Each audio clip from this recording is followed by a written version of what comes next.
to episode 91 of Comics and Us. I'm TJ. And I'm Chris. And I'm Lumpy. And this is the review show that reviews comics. Chronologically.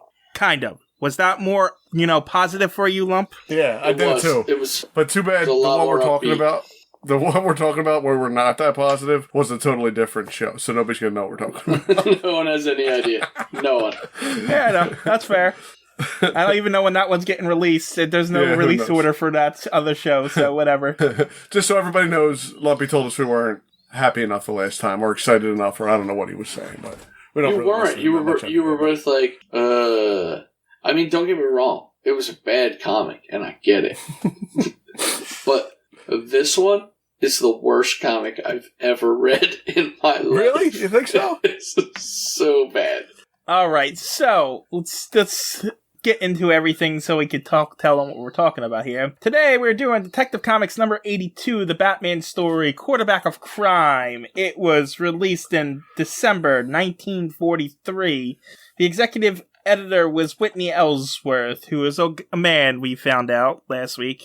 Yeah. The cover artist was Bob Kane. It was written by Don Cameron, penciled by Bob Kane, inked and lettered by George Russo, and edited by Jack Schiff and Bernie Breslauer. I don't think that was right. Breslauer? Breslauer. Breslauer. Okay, sorry. I apologize. I mean, it's still probably wrong, but that's the best I could come up with. It says a lot of names wrong, but that one I think was right. That one was pretty good. Yeah, I'll give you that. I questioned it because I didn't read it, and I'm like, no way somebody's named Breslauer, and then he spelled it. I'm like, oh, yeah, it is. It's correct. All right. Uncle Chris, what's happening on this cover? It's Batman. It says Detective Comics number 82. We're doing that. Oh, because Batman's on here. Okay. You know, the little corner, it says the Batman. We got an added extra attraction of the Boy Commandos again.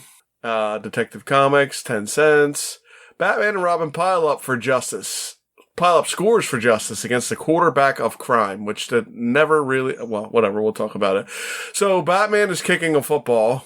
It looks like he's shooting for a field goal, but he's actually hitting a criminal in the face with the football, and he's dropping his gun, and Robin was holding the football. What should have happened was, like Charlie Brown, he should have moved the football and let Batman fall on his butt. Maybe he did, but he's Batman, and he still kicked it. The stadium is weird. Like, I see where the boxes are, but there's no seats in the stadium that they're in. Yeah, it looks like they're, like, in a dam. Yeah, it looks like they're at the Hoover Dam. I'm not sure what they were going for, but the dam actually is that's exactly what it looks like. Yeah. All right, so moving on. Unfortunately, I guess the people were complaining about all the schlocking for war bonds and stands, so we have no Superman secret code. Oh, maybe they don't need them anymore. Maybe we won the war by now. No, it's only 1943. Yeah, I didn't think so either, but... To be fair, it's the last Detective Comics of 1943. Yeah, we're moving on. But instead of giving us a Superman secret code and all of that, they gave us an advertisement for the new Daisy Play... I can't read that word because it's cursive. Play something ready. Repeat. Wait. It's a Daisy Commando... Play guns. Yeah, play gun. There we go. Repeat and play gun. There you go. Yeah. So it's a BB gun. Yeah, I like the one under it. The Daisy Chattermatic. It's a submachine gun. Yeah. It's only 89 cents, too. I don't have these. Well, that's because you suck. It actually says harmless on it, too. The regular Daisy Commando is $1.19, but for 89 cents, you can get the submachine gun. It's got like a tourney handle on it, so I guess it just shoots BBs. It's harmless until you shoot your eye out. You'll shoot your eye out, kid. Right, you'll shoot your eye out, kid. It is a Christmas episode. Why? It's December. That's sad. This is what we got for our Christmas. This is what we got for Christmas. You just ruined TJ's sad. Christmas. You ruined TJ's Christmas. That's a shame. I didn't even think of that. When was it released? December. Well, I know it's the December issue, but did it say that it was released in December? Because a lot of times it's not. Well, these are monthly, so yeah, they're usually released within the year. It says Yeah, it's released December 1943. If they're like bi-weekly, like Batman is, which is every 2 weeks, then it'll be released in the second month. Like the next Batman issue we'll be covering is the December-January issue, technically. And so, but that will be released in January 1944, not December 1943. And I said, wow. That was Lumpy's cats, attacking something. Either that or somebody just broke into his house. So, yeah. I don't even know what that was. Maybe it is somebody breaking into your house. No, it was definitely a cat, because the cat ran under me, but I don't know what they ran on. It was loud. Did they fall through the ceiling again? No, I don't know where it came from. I don't know.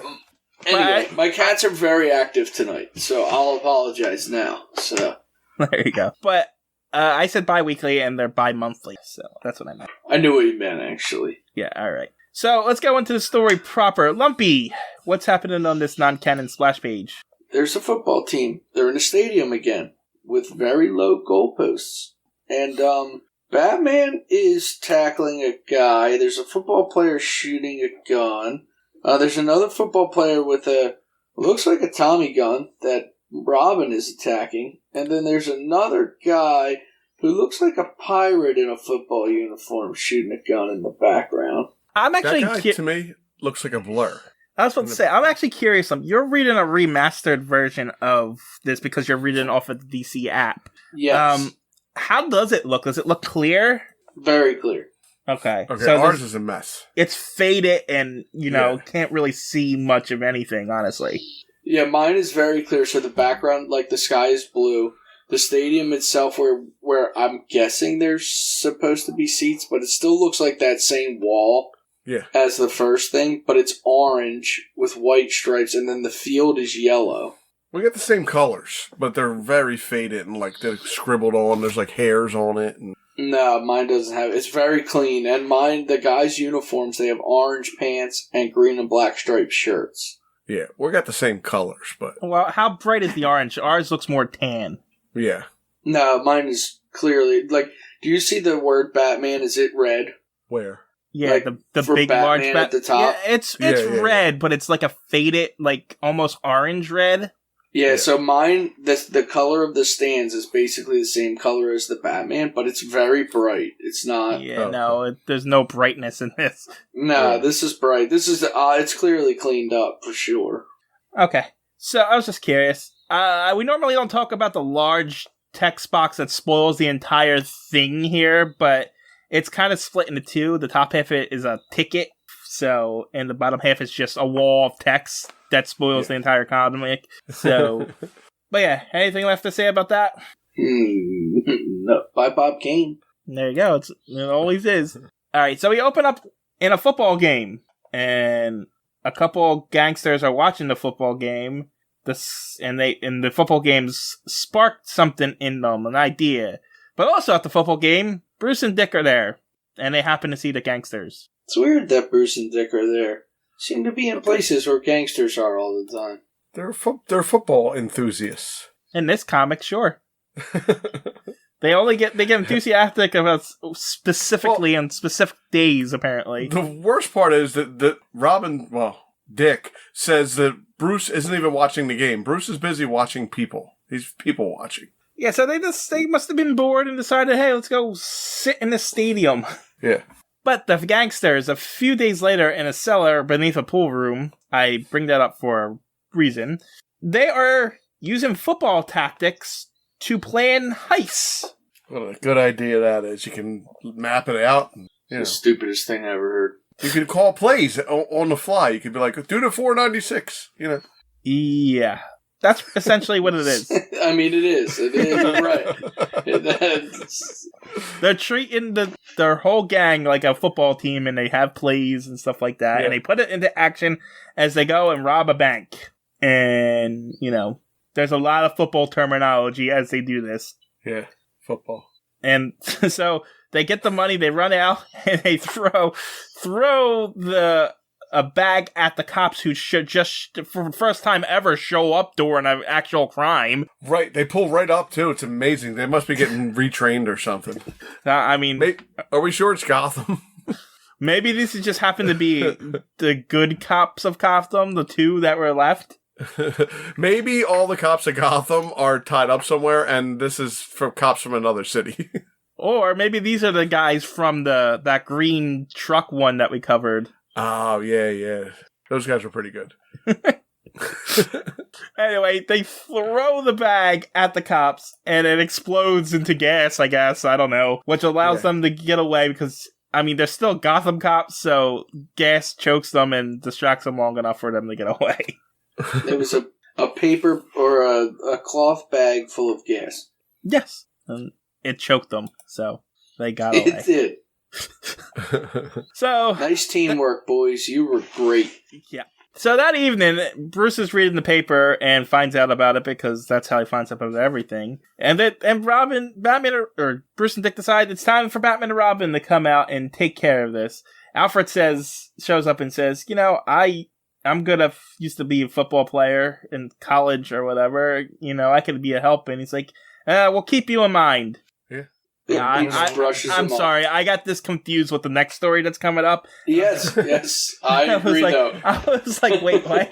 I was trying to figure out what was happening. Anyway. I'm like, yeah, because you paused, and I'm like, wait, I'm not sure if that's right.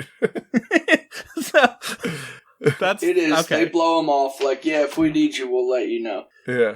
Anyway, so Batman and Robin just go to a random sporting goods store and ask if they delivered random equipment to Anywhere Strange. And he's like, yeah, we delivered it to that pool room. And Batman and Robin's like, that's strange. So, pool room. One, they just happen to go to the right sports goods store, unless there's only one in Gotham. Two, the clerk just gives out personal information to anybody who suggests it and, gives them addresses and stuff. Only thing I can say for him, it's Batman. Yeah, that's even more reason to not give out information. It's like you're a stranger in a bat costume. If Batman showed up to you and asked you a question and you had the information, you'd give it to him. Nope, Yeah. I run away. I'd be like, you're crazy. I will tell Batman whatever he wants to know. Yeah, and then the next thing you know, Joker's in your house shooting you with Joker gas. I will also tell Joker anything he wants to know. You won't have a choice. Anyway, Batman and Robin are gonna go to the pool hall. But meanwhile, in the pool hall, is it a pool hall? Pool room. What is They it? keep calling it a pool room. What is a pool room? I'm guessing it's a place where you play pool. That's the only thing I can think of. When they said pool room, I thought went to swimming pool. I just thought pool room like a pool hall, like a place where you play pool. Just I don't know. That's just what I thought it was. It's in some kind of basement. Yeah, I don't know. It's weird. It looks like a storage room. Yeah, there's a thing of coal down there, and I don't know. Maybe a pool room was a term in the 40s or something. Yeah. Uncle Chris, are you there? I'm here. Okay, I just wanted to make sure. Alright, anyway, so the gangsters are planning their next thing, and then Batman and Robin just break in through the door, right? Doesn't look like there's a door to this place, but... They do, though. They break through the door. There's a green door that's being broken down. Oh, by the way, the gangsters were playing with one of those comically large bombs that you see in cartoons. Yeah. So when Batman and Robin come in, Batman intercepts the bomb and punches a guy in the face. Because they're playing football with the bomb. Yes. That's why I said intercept it. Mm-hmm. I'm just saying that they're playing football with the bomb. Yes, I know. Hence the football terms. But why? Well, listen. It happens later. But, you're not supposed to drop a bomb or hit it real hard either. So we'll find that out later too. So. Yes, which they talk about as they play football with it in their basement. Yeah, but this is a practice one. Yeah, practice this bomb one's real. or practice. No, this one right now is a practice bomb. Oh, I thought they even say this one. Oh, I don't know. I'm just making shit up. I'm just making it up. Yeah. I don't know. No, they say something about if it falls on the ground, it's going to blow or something like that. I can't remember. Oh, yeah, this isn't a practice one. It is not. You'll know why soon. I literally just made that up. I was just like... I'm not positive why you would have a practice bomb laying around anyway, to be honest with you. It's what they're... This is a ridiculous story with a ridiculous premise, so... Anyway... So Batman punches a guy, Robin tackles a guy, then Batman kicks a field goal from one guy with one guy. Yeah, how did he kick that guy so high over like a field goal thing? I don't know, but he seems really heavy to be able to do that. Yeah, he's not a light guy. He's a kind of hefty guy. Anyway, he kicks this hefty guy at another guy who's trying to pull down a rope, which opens a trap door, which traps Batman and Robin into a dark cellar full of... I'll never figure out why, if they have a trap door in the center of the floor, do they wait until, they fight for a half hour before they pull that thing and drop them into the basement? To be fair, I don't think this one was designed to trap people, because this is where they're storing all their sacks of... Where's it say it? Coffee and sugar, because apparently they're also they're black market selling this stuff on the side. Yep, you know black why? Market coffee and sugar. This isn't the first time we heard black market stuff. I think it's because the war's going on. You're rationing everything, and they're like, we're selling this crap. It's true. Yeah, probably. I mean, we did hear about the black market for chewing gum, so... Right. That's what I'm talking about. That's the one I meant that we heard before. Chewing gum. Anyway, so... They're trapped down there, and the bad guys are like, aha, they can't get out, so we're gonna go do our crime instead of, watching wrapping our up. Prisoners. Yeah. Not even watching the prisoners, taking all of our stuff and, starting in a new place and starting over, because... Why? They caught their guys who were after them. They don't have to worry about it no more. Yeah, but it's Batman and Robin. They do this all the time. Yeah, well, everybody just lets them do it every time, too. Yeah, I guess. Anyway, Batman and Robin start stacking up all the... coffee and sugar, and then some questionable science happens here. There's a lot of questionable science. Batman puts the bomb on the very top of the stacks. It's really high up near the trapdoor, and he lights it. And he says because of the way he stacked the sacks, that the force of the blast is going to go straight up and not blow them up too. But the bags go flying everywhere, and somebody has ears full of coffee and sugar. Yeah, I don't know who it is. I guess it's Robin. Yeah, it's Robin. Yeah, so the explosion doesn't blow them up, or the sacks don't, burst into 1,000 pieces, and, or crush them, so whatever. Batman and Robin get out of the trap cellar, and the stupid criminals left their map of the jewelry store that they're gonna rob behind. Yeah, they always do that. And so Batman and Robin are gonna go searching for the jewelry store, but they need Alfred to go search the avenue that has all these random jewelry stores in it, because apparently all the jewelry stores are in the same place. This isn't the weirdest thing that's going to happen in the next couple panels, so... No, it's not. Anyway, Robin's supposed to flash this flashlight with the bat signal on it when he finds it, but before he does that... Yes. Isn't that what I said? You said Robin. Oh, okay. Well, I meant Alfred. Well, before Alfred does that, he decides that he's going to get dressed up in his old rugby uniform from college. That doesn't fit him. That doesn't fit him because he's fat. His words, not ours. And then he's going to go. And he also brings a rugby ball with him for some reason. Yeah, I don't understand. Isn't he drawing attention to himself by walking around in that outfit? Yeah, because in the next panel, he's walking down the street and everyone's looking at him like, why is he dressed like that? What is he doing? His clothes are too small, and he's walking around with a rugby ball, and he's in the United States. Nobody even knows what rugby is. Right, no one cares about that. Why is this weirdo walking around? And he walks by the thugs going into the jewelry store, and they mention Batman out loud because they're idiots. Yeah. But Alfred's also an idiot because he forgot the flashlight to summon Batman and Robin. So he's going to take care of it himself. Yeah, or try. I mean... No, you're right. He does. No, does he? Wait, I'm lost. Kind of. Okay, kind of, yeah. Anyway. He kind of does. So the bad guys go in and rob the jewelry store. They're using the bomb, throwing it around like a football because they're trying to use it to blow up a safe. Meanwhile, Alfred comes in and uses, I guess, a rugby push or something on one of the guys. And then he kicks his rugby ball against another guy, which causes him to drop the bomb, and it doesn't explode even though it's lit.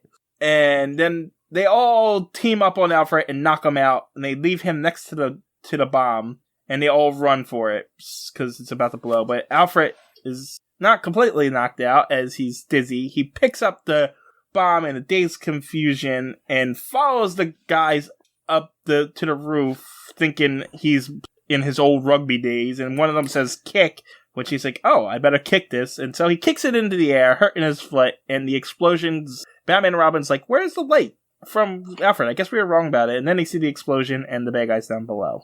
Do you think the bomb would explode if you kicked a bomb? Like, at your foot? I think it would explode on your foot, right? I think it depends what kind of bomb it is. Yeah, well, I've never seen one of these round bombs with the fuse on them. Like, yeah, I've never seen a cartoon bomb in real life, so I don't know, but... The way they describe it is, if you drop it, it will blow up even if it's not lit, and then... Yeah, they did say that before. And then Alfred kicks it. Yes. And apparently it's made of steel or something because it hurts his foot. Yeah, he's so true. Now, when you play rugby, do you, like, go upstairs and stuff after your teammates? Is that how that works?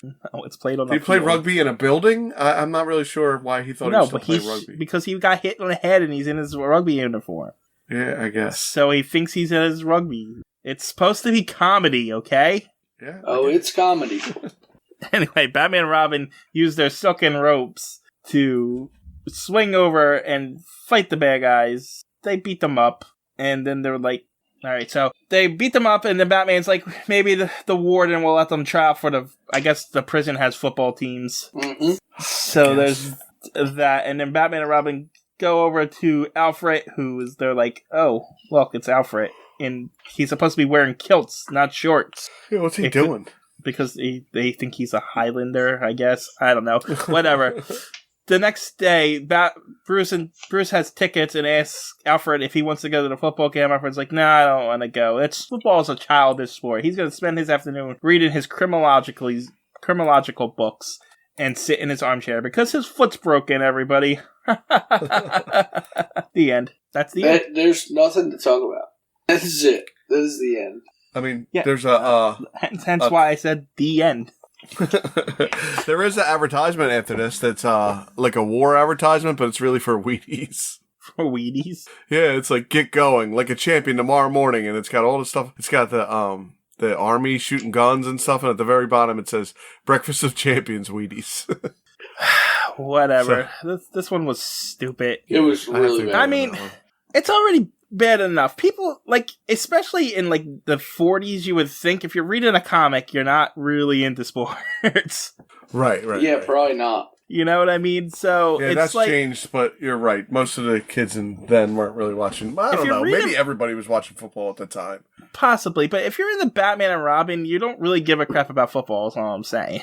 I don't know why it was called the quarterback of crime. Was that somebody's name?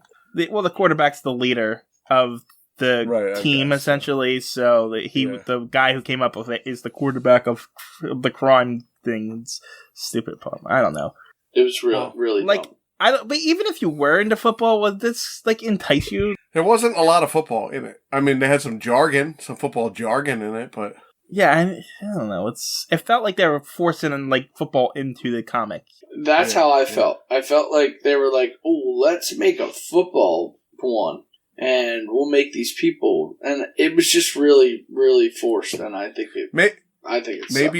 Maybe TJ's right. Maybe the kids reading comics weren't really into football, and they're trying to get them into football or pull football people into comics. They do try to do football stuff. Like Batman was the star football player one time. Like right, with his makeup on. I remember that one.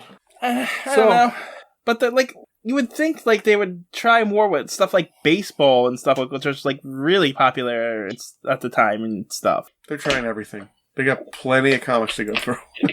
It's fair too. So, feature character, Batman. Supporting characters, Robin and Alfred Beagle. The antagonists, all single appearances, Blackie Blondine, Glassjaw Gregan, Skeets, and Curly. That's it. I don't think we heard all of you because Lumpy's cats are attacking something. Yeah, Lumpy's cat and Catwoman. And my cats are really excited for the joke. They just want to hear the joke. Well, this is a good one because I found a joke that was not only football, but, well, let's see. I'll see if I can... Oh, I lost it. Did I lose? Wait, is this a joke where you just add the word Batman to it?